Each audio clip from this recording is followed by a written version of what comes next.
All right. Well, good morning, everyone. Thomas Montgomery. It is a beautiful Tuesday morning. Today is September 9th, 2025.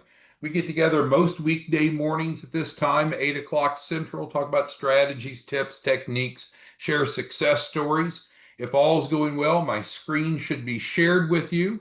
You should see our website in the background, 509pacific.org. And you should see an inset, which is really our agenda and notes for today. So this is our daily Zoom held most weekdays at 8 o'clock Central. Our website matches 509pacific.org.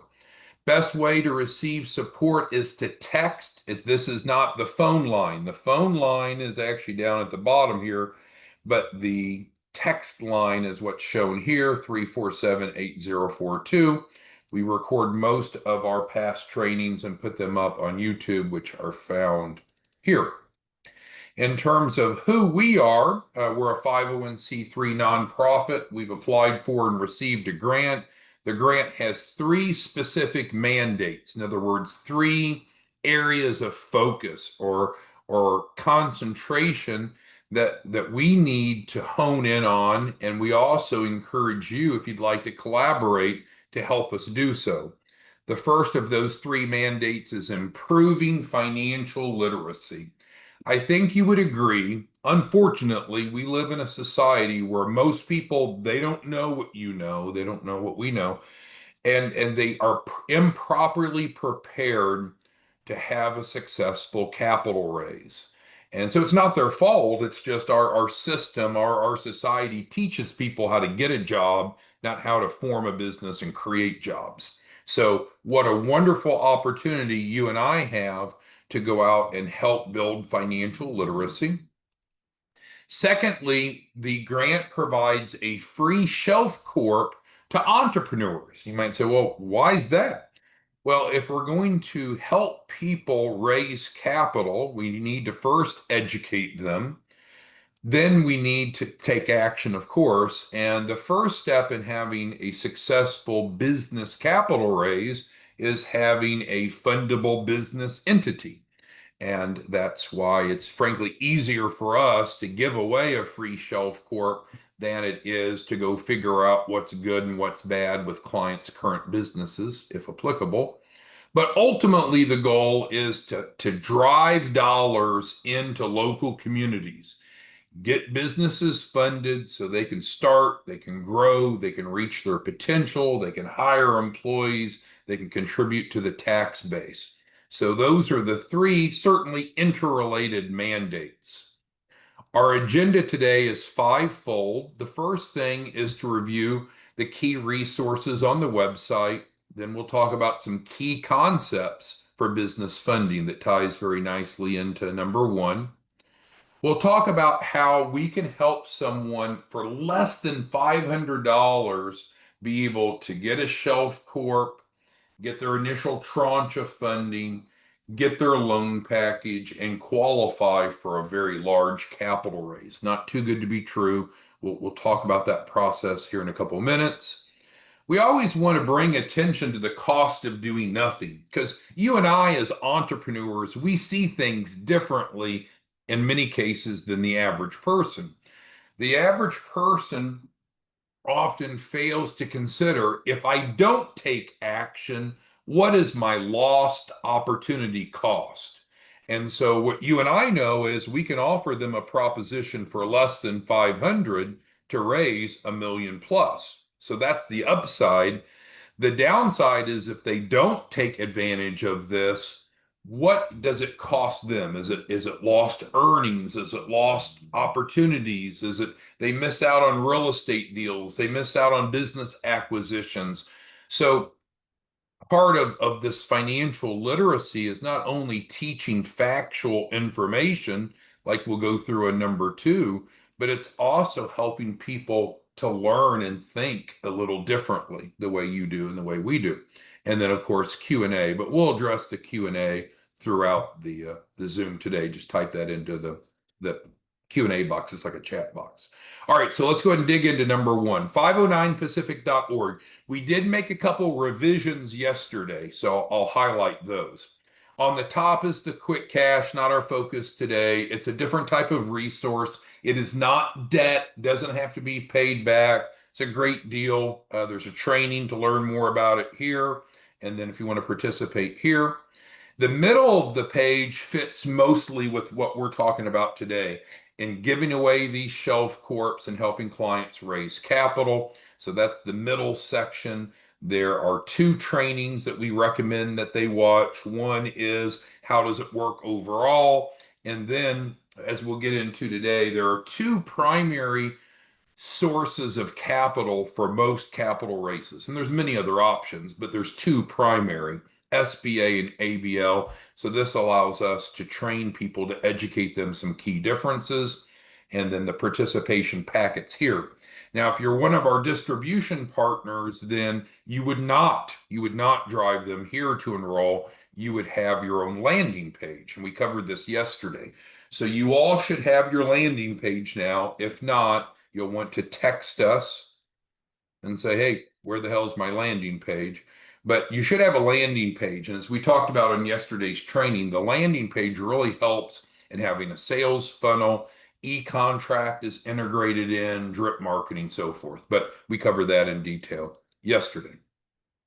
Now, new information here or changes. So we have three parts to the main website, the quick cash, which we covered, the grant and business funding middle, and then at the bottom there's information about collaborating. Does not cost anything to be what we call a grant coordinator reseller. Those mean the same things.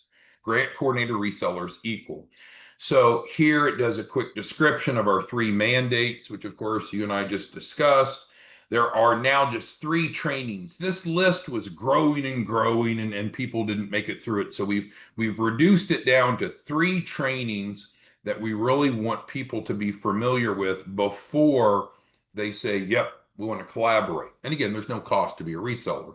So this is actually yesterday's training that we put up, had rave reviews to understand how to get paid, Shelf Corp overview, and then this asset-based lending versus SBA loans is actually the same training as here because it's applicable regardless if you're someone looking for funding or looking to go educate about funding. So that's the same. And then this is the registration if you wanted to join us on the live Zooms. We've also revamped this a little bit. So we have branch offices, and we're continuing to open branch offices, but that's a bit more of an advanced strategy that I don't know that everyone's ready for. We're getting a lot of people come to us say, I want a branch office, I want a branch office, but I think we need to slow roll it for some of you. I would recommend, yeah, that would stop.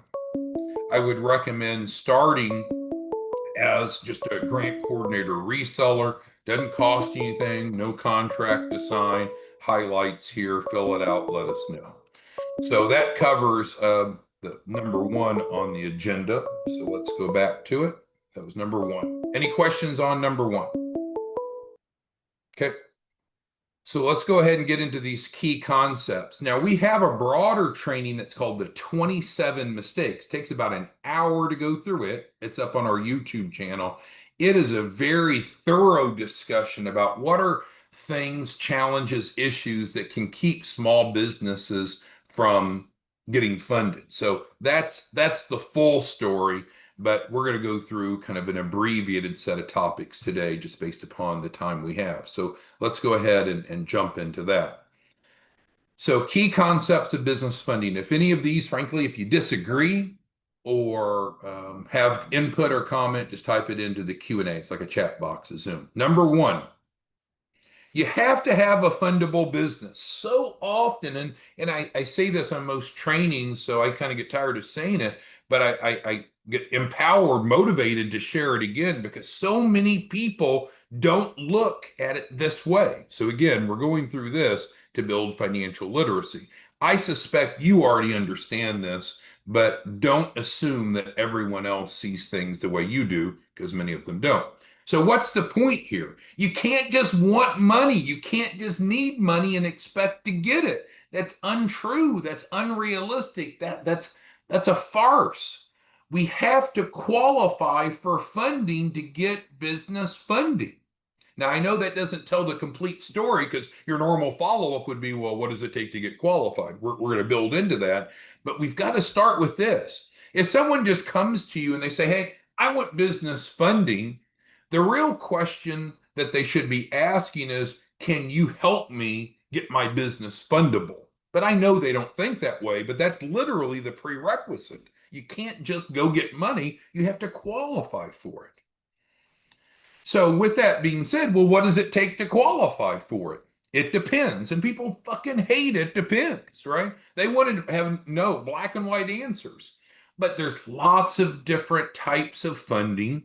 There's many different lenders, and most lenders have multiple funding options. So there's not one answer. There's not one answer of what it takes. The answer is it depends on the given type of capital raise that we're pursuing. Most people, and that makes sense, right? It's not rocket science or earth shattering, but most people don't think that. So we have to help them understand. If you want funding, great, we can help you have a fundable business. And then we're also going to need to find the right type of funding based upon your wants, needs, and circumstances, which is number 4. Now let's jump back to number 3. In general, to help people understand what it takes to become fundable, it's important for them to understand the 3 C's. And I talk to Mark Moses frequently, many of you, and many of you probably could recite the 3 C's in your sleep, but let's just go through it briefly in case you're new to the morning Zoom. When it comes to business finance, there are 3 C's that are very important: credit worthiness; collateral, the assets that we have to pledge that if we don't repay the loan, that the lender can use to mitigate their risk; and then capacity, which also means cash flow. Do all lenders require the same 3 C's? No. Do all of them require the same credit? We've got some lenders, they don't care about credit at all. We have some lenders that don't care about collateral at all. We have some lenders that don't care about capacity. So it's a combination of these 3. That's why, going back to number 4, it's important for us. We have a specific process that helps us match the client to the right type of funding. And that's important because if we're going after the wrong type of funding, we probably don't qualify and we probably won't for a long time. Now, our role, we're not bankers, we're not the lenders. The world doesn't need another lender. Sometimes people are disappointed, oh, you're not a direct lender. Well, if you want the direct lender, go down to JP Morgan Chase, go to Bank of America, go to Wells Fargo. But you know what? If you're not ready for funding, you're going to get declined. So we're like auto mechanics. We fix cars so they can operate at their optimum potential. We help small businesses legally and ethically become fundable. And that role is called the role of a technical advisor. And you're welcome to collaborate right here on how to get paid to help others. And remember, how much does it cost to collaborate? How much does it cost to be a reseller, a distribution partner? Zero. Not even a contract you have to sign. So, with what we've said, we need to have a fundable business if we want business funding. Different lenders, different loan programs have different underwriting criteria. Typically, the underwriting criteria is some combination of the 3 C's. We don't have to have all 3 C's, but we have to have at least 1 C. If someone doesn't have the credibility from credit, collateral, or capacity, that's okay. It doesn't make them ineligible. Actually, it makes them a great fit because as technical advisors, we can legally and ethically help them improve their credit, build their collateral, or build their capacity cash flow. But with all that being said, if we were to just try to keep it as simple as possible, there are 2 primary places or types of funding. And so I want to drill into those because while this isn't all encompassing, it probably covers the majority of what you and I will be doing with helping people, is either getting them into an SBA loan or an ABL. Now, the 3 of us that form the nonprofit, we all used to, myself included, we all used to work at the SBA. So we understand SBA really well. and there's nothing wrong with it, but I think there's some intricacies of SBA loans that some people aren't fully aware of. So we're going to pull the veil back and make sure we have a more accurate, thorough understanding of that. And then when it comes to ABL, frankly, a lot of people don't really understand ABL, or they think it's inapplicable to them. But that's probably a mistake. So let's go through and talk about some key differences between the two most popular types of business funding. So the first differentiation is on underwriting. So that goes back to what we said. You need to have a fundable business. It has to meet the criteria, and the criteria is going to be based upon some combination of the three C's. So from the SBA perspective, understand the SBA is not the lender, they're the guarantor. So we're going to have to go through an SBA approved lender. There's really two rounds of underwriting then, with the SBA approved lender plus SBA. And in general, those types of loans are going to look for all three C's. But there are some niche finance programs that only look for one of the three. So if someone only has credit, or we help them build their credit without the other two, that's fine. If they only have collateral, that's fine. If they only have capacity. But if we're wanting a traditional business loan like an SBA, we need to go into it eyes wide open. We normally need all three C's. Can we help them with that? Absolutely. We're technical advisors. We're experts. We're motivated. We're driven to help people have all three C's. But to no surprise, if our job is to fix a car that's broken and we have to do body work, fix the engine, and fix the transmission, that's going to take longer than just adding some spark plugs. So the more work that needs to be done, it's going to extend the timeline. Therefore, not everyone really is a good fit for an SBA, but anyone can qualify for an SBA because we can assist them in getting approved. Alternatively, there are a couple niche programs like revenue-based financing that looks just at capacity, and then asset-based lending that looks just at collateral. And the asset-based lending, ABL, is one of our most popular programs right now. Instead of being focused on all three C's, it's primarily focused on one of the three. You might say, well, that sounds fine, but what if your clients don't have enough collateral? Well, we anticipate that. That's why we are what we are. We're not loan brokers just taking people where they are and finding funding, because a lot of them where they are isn't going to get them much funding, if any. So we have resources, legal and ethical, to boost the credit, to add the collateral, or to boost the capacity. So ABL based on one C versus three C's. So significant difference in underwriting. Owner contribution. I've had more people curse at me, hang up on me, say bad things. Well, I'm just a messenger on this topic. If you want a normal business loan, SBA included, they're going to look for at least 10% owner contribution. You can't have an applicant that's broke, and that's a very generic and non-professional, unprofessional term. But broke businesses are not going to get an SBA loan. They're not, because there's a liquidity requirement, at least 10%. Well, ABL does not have any owner contribution, and nor does revenue-based financing, and nor does the credit specific. So some of our niche resources have no requirement.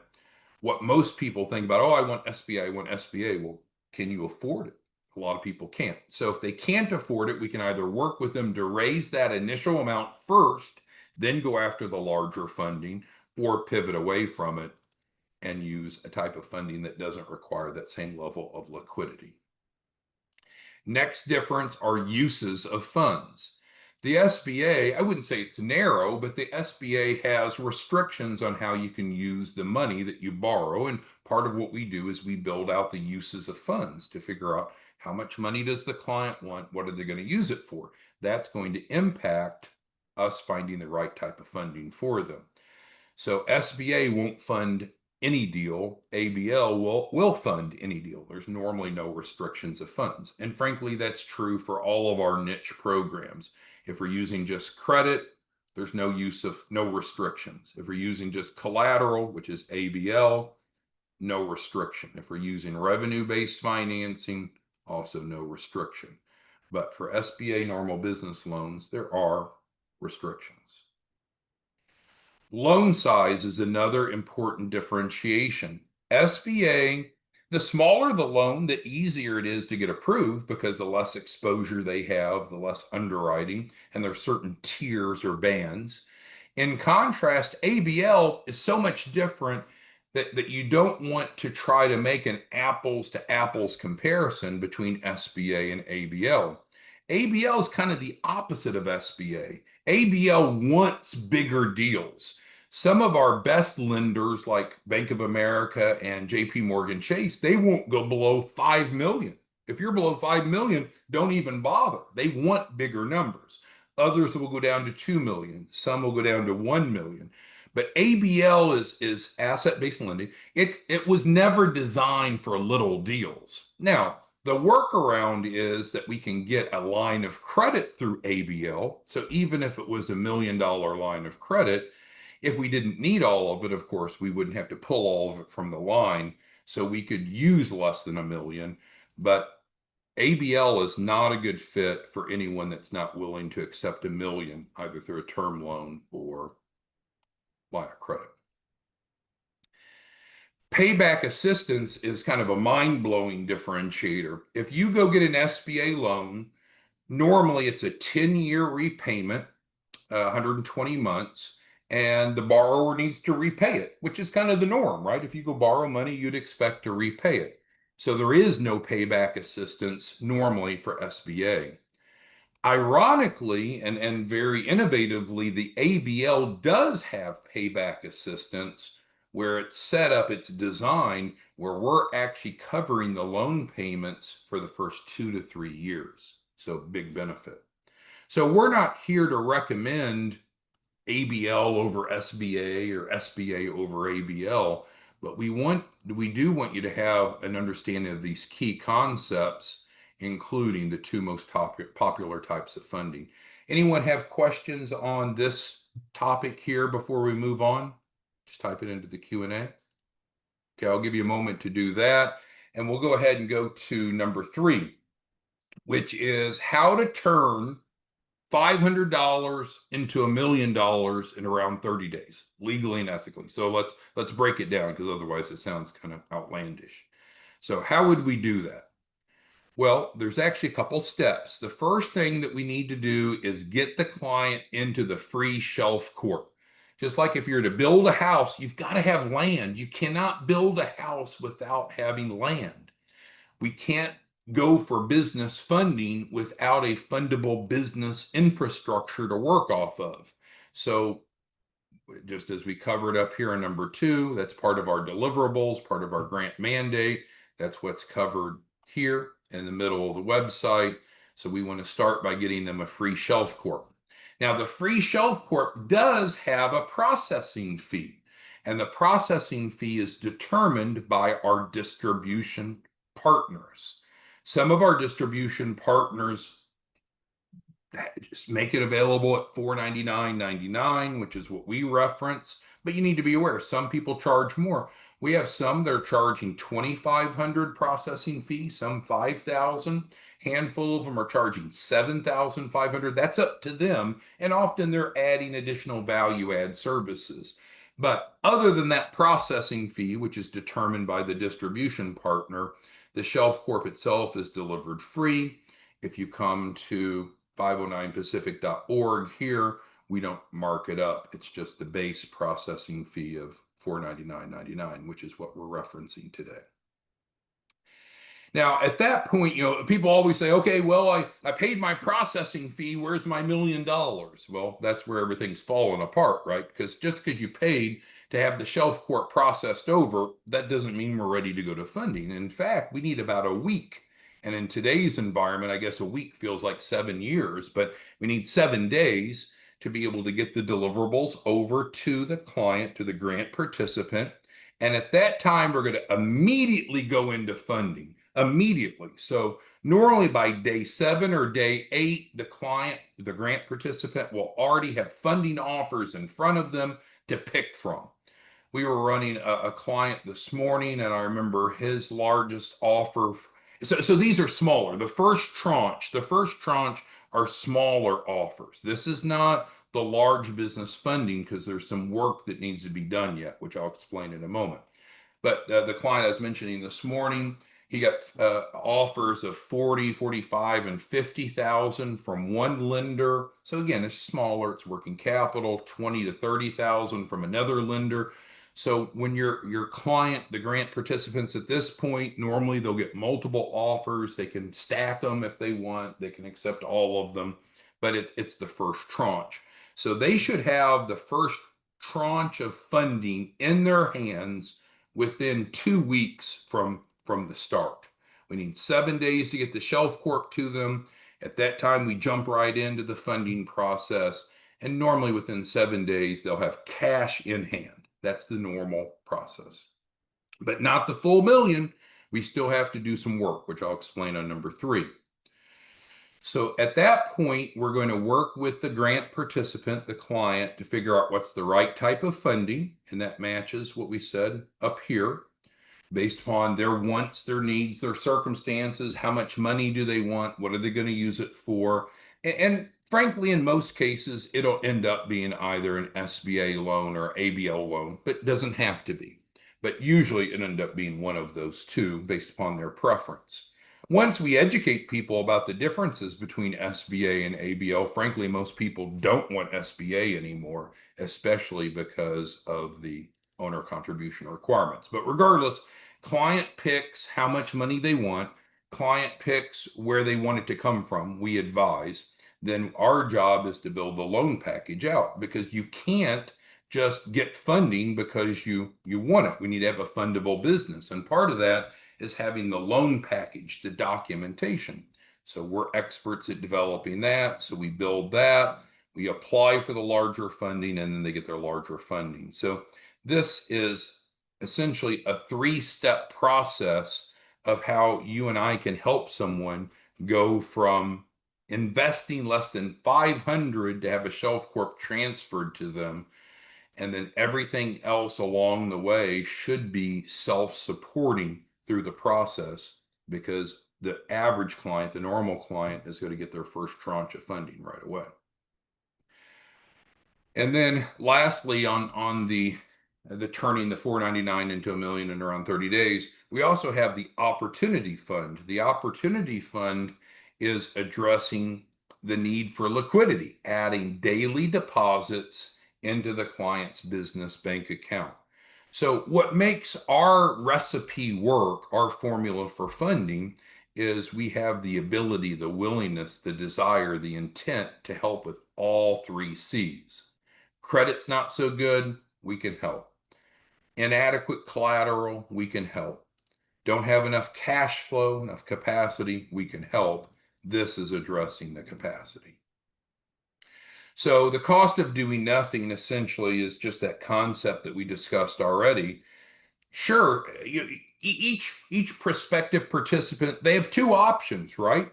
They can either spend $500 to get a shelf corp transferred to them, and they go through this process. So that's option 1. Or option 2 is they keep their 500, but they lose the reward, the results. A lot of people don't think that way. They're only thinking, oh, $500. I want to own a small business, and I want a fundable business, and I want funding, but I don't know that I should pay anything. Well, then don't pay anything. Let them do it on their own. That's okay. But if they're willing to follow this process, we guarantee it works. It's in writing. We guarantee the funding. It's not a pipe dream. All right, so with that being said, you got a couple minutes left. Let's get to questions, comments, concerns. Mark is asking about the taxation differences of the line of credit versus the term loan. Well, Mark, you're a sharp cookie, and so what you know is that businesses are not taxed on loans. Loans are not taxable income. So it doesn't matter if you got $1 million loan or $1 million line of credit, neither of those are taxable. And you can check with your accountant or your local IRS expert, but loan proceeds, line of credit proceeds are not taxable income. Vanessa's asking a little bit more about the ABL. So yeah, the ABL, if they have a collateral shortfall, which the truth is a lot of people do, a lot of folks are different than you and I. And it doesn't mean you and I are better. You know, I showed you yesterday our company car. Most of you have really nice company cars. But the truth is a lot of people, they don't have the money for the types of cars that you and I drive.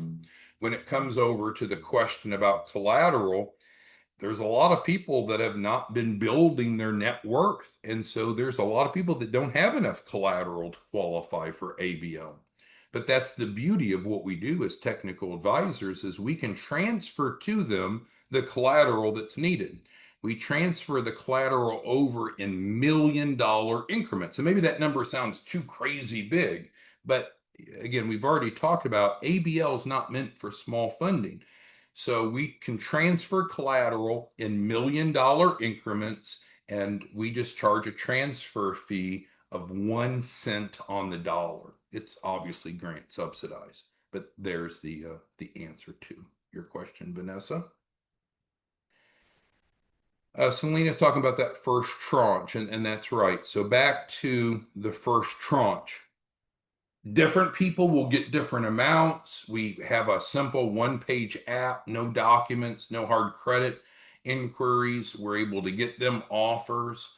Some people will get 20, 30, 40, 50 offers. Everyone gets at least one offer, but it varies. So we're not really controlling this. This is based upon what the market of lenders is willing to extend to them. But regardless, our focus isn't that anyway. Our focus is, in fact, getting the business fundable, which we can control and influence. Thank you, Selena. All right. Well, I think we covered most. If there's any individual discussion or questions you have, I recommend that you text on the text line. We'll be back tomorrow morning and let us know how we can assist you. Thanks for your time. Bye bye.